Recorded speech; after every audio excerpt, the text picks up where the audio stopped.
Thank you, Chairman Harris and Ranking Member Bonamici and members of the subcommittee. I certainly agree with my fellow witnesses that we have come a long way in almost a half a century of environmental protection, and I routinely teach that to my students. I know of no one who teaches otherwise.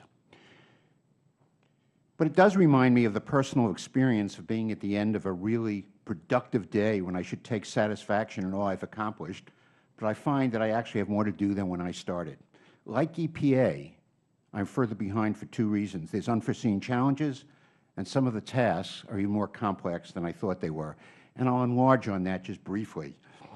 New scientific tools have allowed us to identify hazards affecting our health and our well-being that we cannot see or smell. But despite our progress, we have new challenges to meet. When EPA was formed, the term nanotechnology had not been invented, and the term cellular telephone would not have been understood. In my estimations, concerns about GMO food and cancer due to cell phones are largely unfounded. But I can say that only because of the science that has been developed to explore the issues. European leaders would like to have our measured response to concerns about cell phones and frankenfoods. On the other hand, nanotechnology and other emerging technologies present real issues that must be addressed in order to maximize their promise of bettering our lives and of economic benefits while minimizing risks. Improvement in many aspects of air pollution is evident, but science shows that some of the threats, notably from ozone and from particulates, are worse than we thought and more challenging to control. For both pollutants, there is ample evidence of significant adverse health effects at even lower pollutant levels and affecting more people than previously appreciated. And not just in the United States, but from studies all over the world.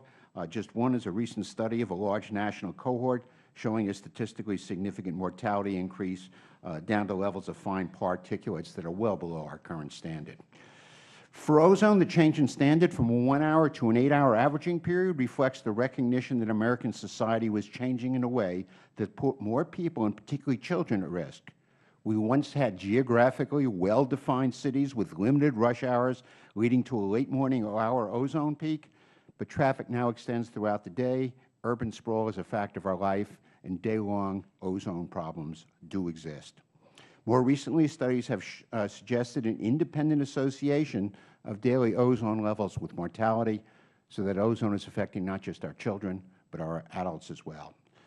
Secondly, both fine particulates and ozone are not simple end-of-pipe products, but rather are transformed in air from multiple precursors coming from multiple sources. It is not surprising that each source points to another as being the major cause. We need the controlled decisions to be made on the best science, not on the best lobbying skills. Both pollutants also exemplify the challenge of significant contributions coming from multiple small point sources, which is also a major problem in relation to clean water issues, which I do not have time to go into. An example in air is the rapid increase in shale gas drilling in local areas that are already near or above ozone or fine particulate standards. The Clean Air Act requirement that EPA review the scientific basis for the national ambient air quality standards every 5 years has been highly instrumental in leading to more effective regulation. Contrary to the repeated, and I emphasize erroneous, statement that the air pollution standards are routinely tightened by these reviews, most times the scientific review has led to no change in the existing standard, and at times has even led to relaxation or elimination of the standards. Revisiting standards should be the norm for all environmental regulation. Global climate change is clearly a major challenge. It is occurring. EPA received its first funding to look at this issue from President Reagan in 1984 when I was at EPA as President Reagan's appointee in charge of research and development. It was clearly predicted then by the National Academy of Sciences that a rise in global carbon dioxide would make the Earth warmer and set in motion a variety of planetary climate changes of potentially major consequences to us. This prediction has been more than amply borne out by the temperature records, and there is no need to go through the fact that last year was the hottest year on record, or 9 out of the last 10 years have been the top 10 in the U.S. Temperature.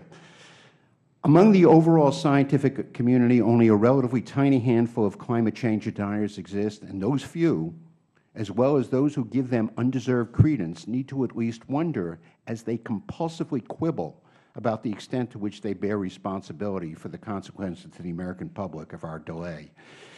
The threshold for action should not be the overwhelming evidence that is already in place. The threshold should be sufficient evidence to take out an insurance policy to protect the American public.